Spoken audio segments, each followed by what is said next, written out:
हम कर रहे हैं chapter 2 arithmetic expression class 7 maths की गणित प्रकाश से जो नई वाली एनसीईआरटी की बुक है।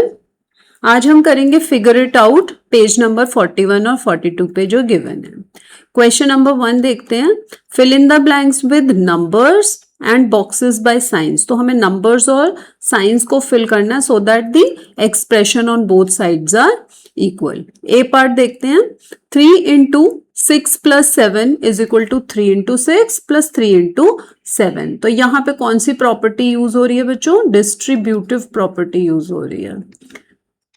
ठीक है, तो जैसे यहाँ पे 3 मल्टीप्लाई हो रहा है पूरे इस ब्रैकेट के अंदर है 6 प्लस 7 उससे, तो 3 अगर 6 प्लस 7 के सम से मल्टीप्लाई हो रहा है तो हम क्या करेंगे, जब हम ब्रैकेट ओपन करेंगे तो हम एक एक करके भी मल्टीप्लाई कर सकते हैं। ऐसा डिस्ट्रीब्यूटिव प्रॉपर्टी के हिसाब से हो सकता है।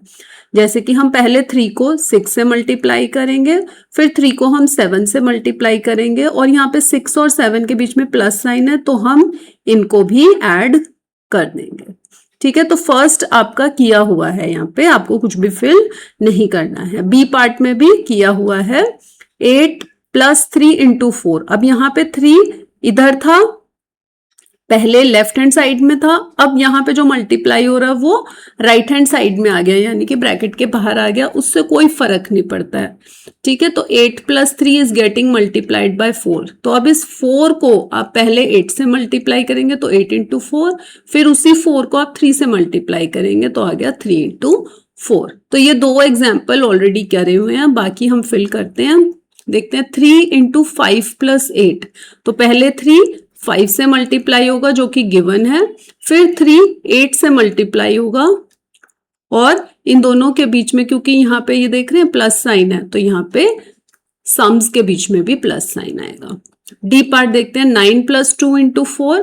तो 4 जो है वो पहले 9 से मल्टीप्लाई हो रहा है, फिर वही 4 आपका 2 से मल्टीप्लाई होगा। तो यहाँ ऑलरेडी 2 दिया हुआ है तो यहाँ पे आप 4 लिख देंगे और ये दोनों भी ऐड होंगे क्योंकि 9 प्लस 2 है।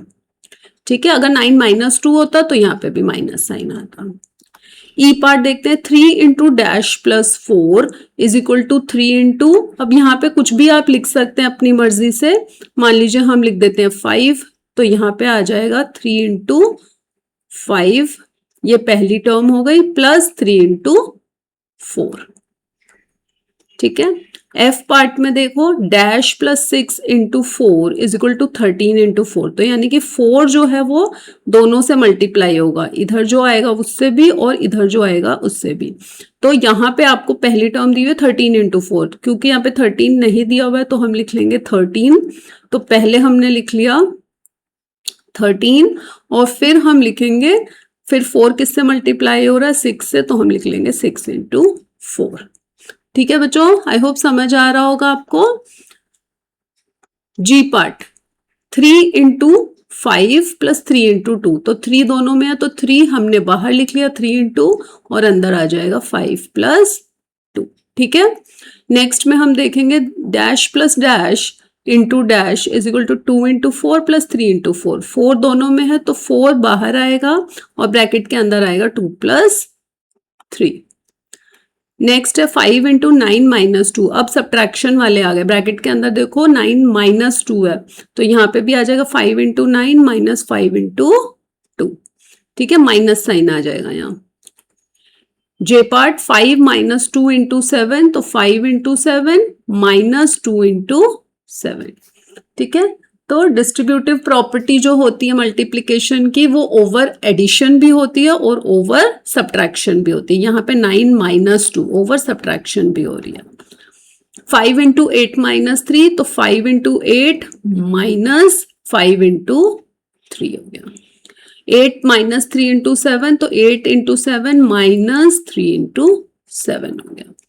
ठीक है, आगे देखते हैं M part, 5 into 12 minus dash is equal to, अब यहाँ पे आप कोई भी आप अपनी मर्जी से लिख सकते हैं। मान लीजिए हम 6 लिख देते हैं, 5 इंटू 12 माइनस 6, तो यहाँ पे आ जाएगा 5 इंटू 12 और माइनस है तो माइनस लिखे हुए, माइनस 5 इंटू 6। एन पार्ट देखिए, 15 माइनस डैश इंटू 7। अब 15 माइनस डैश इंटू 7 है तो पहला हो जाएगा 15 इंटू 7 और माइनस आ जाएगा, और यहाँ पे 6 इंटू 7 है तो यहाँ पे ब्रैकेट के अंदर आ जाएगा 6। ओ पार्ट देखिए, 5 into dash minus dash is equal to 5 minus 9 minus 5 into 4, तो 5 इंटू ऑलरेडी लिखा हुआ है, अंदर आ जाएगा 9 माइनस 4।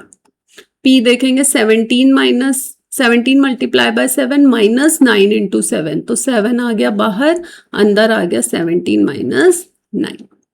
ठीक है, क्वेश्चन नंबर 2 देखते हैं बच्चों।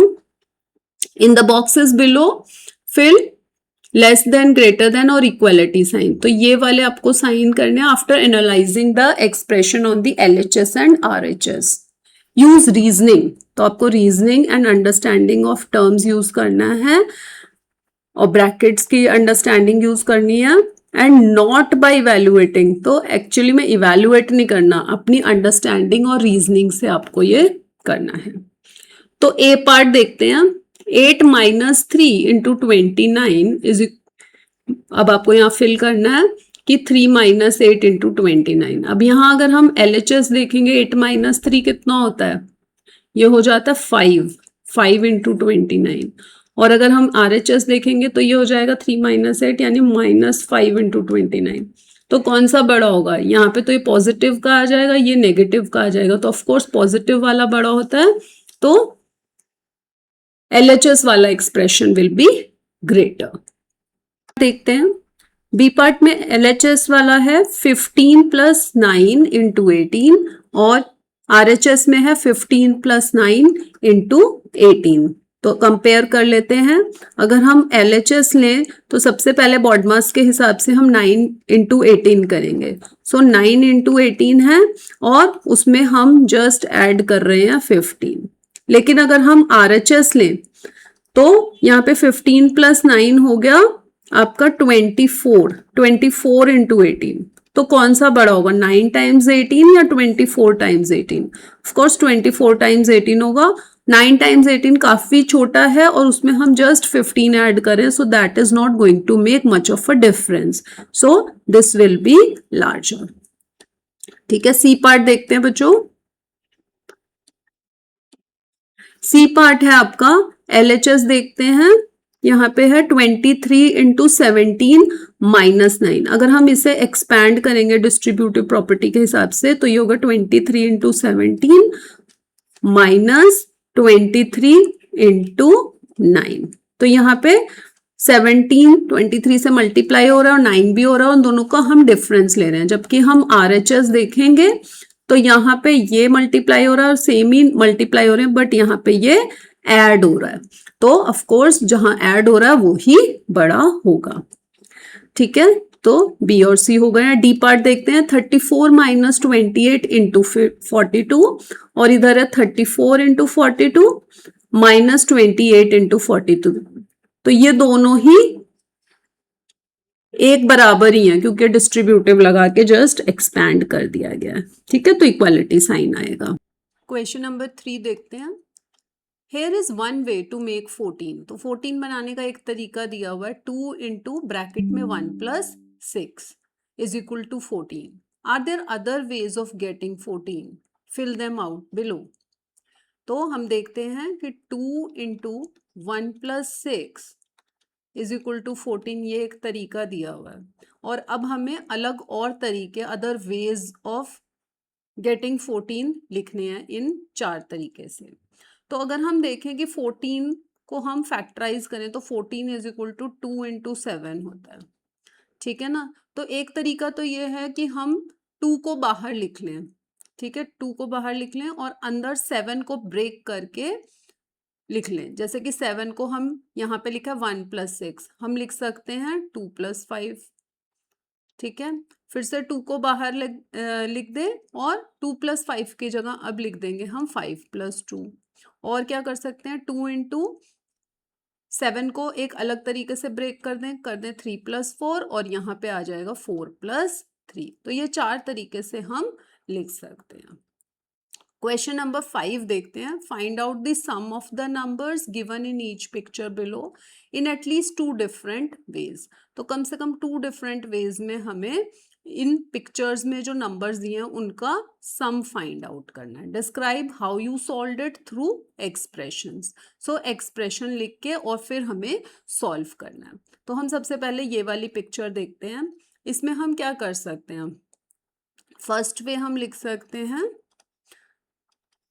कि 4 कितनी बारी है, 4 है 5 बारी, तो हम लिख सकते हैं 5 टाइम्स 4, सो 5 इंटू 4, ठीक है।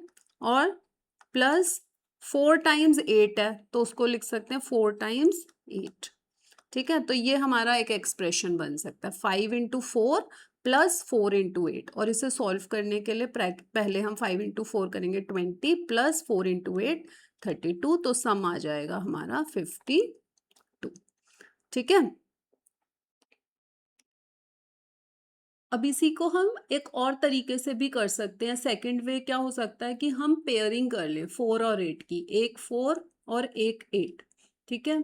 एक 4 और एक 8, एक 4 और एक 8, एक 4 और एक 8, और एक 4 हमारा बच गया। तो कितने पेयर्स बने हमारे, 1 2 3 4। तो 4 टाइम्स 4 प्लस 8, ठीक है। एक पेयर की वैल्यू 4 प्लस 8 हो गई, और ऐसे कितने पेयर्स हैं, 4 हैं, और प्लस एक 4 हमारे पास एक्स्ट्रा बच गया। इसे सॉल्व करेंगे तो 4 टाइम्स 12 प्लस 4, सो 4 टाइम्स 12 हो गया हमारा 48 प्लस 4, और इसकी भी वैल्यू आ जाएगी 52। तो ये दो तरीके से हम कर सकते हैं, फर्स्ट वे और सेकेंड वे। इसी में हमें एक और पिक्चर दी हुई है, उसको भी हम एटलीस्ट दो तरीके से करना देखते हैं। फर्स्ट वे हम क्या कर सकते हैं, वही कि अलग अलग कर लें हम पहले। तो 5 को काउंट करते हैं, 1 2 3 4 5 6 7 8, सो 8 टाइम्स 5 है तो 8 इंटू 5, प्लस कितने टाइम्स 6 है, 1 2 3 4 5 6 7 8, तो 8 टाइम्स 6। अब इसे कैलकुलेट कर लेंगे तो आएगा 40 प्लस 48, इट बिकम्स 88। और क्या तरीका हो सकता है, हम पेयरिंग कर सकते हैं, जैसे कि 5 और 6 का। सो 1 pair 2 pair 3 pair 4 pair 5 pair 6 pair 7 and 8, so 8 pairs of, and each pair has 5 plus 6, ठीक है। तो हम इसको डिस्ट्रीब्यूटिव प्रॉपर्टी से भी कर सकते हैं, नहीं तो directly 5 plus 6 11 is equal to 88, ठीक है। सो दोनों तरीके से कर सकते हैं, एक बारी हमने एक्सपैंड करके किया और एक बारी हमने डायरेक्ट किया, ठीक है बच्चों। आई होप आज का फिगर इट आउट आपको अच्छे से समझ आ गया होगा। अगर समझ आ गया है तो कमेंट में मुझे टिक या अंडरस्टूड लिखकर भेजिए। कौन सा क्वेश्चन आपको सबसे इजी लगा मुझे बताइए कमेंट में। वीडियो अच्छा लगा हो तो लाइक और शेयर करें, और अगर क्लास 7 मैथ्स की आप पूरी तैयारी ऐसे ही आसान तरीके से करना चाहते हैं तो मैथ्स मैम एकेडमी चैनल को सब्सक्राइब करें और बेल आइकन को प्रेस करें। मिलते हैं अगले वीडियो में। Bye, take care.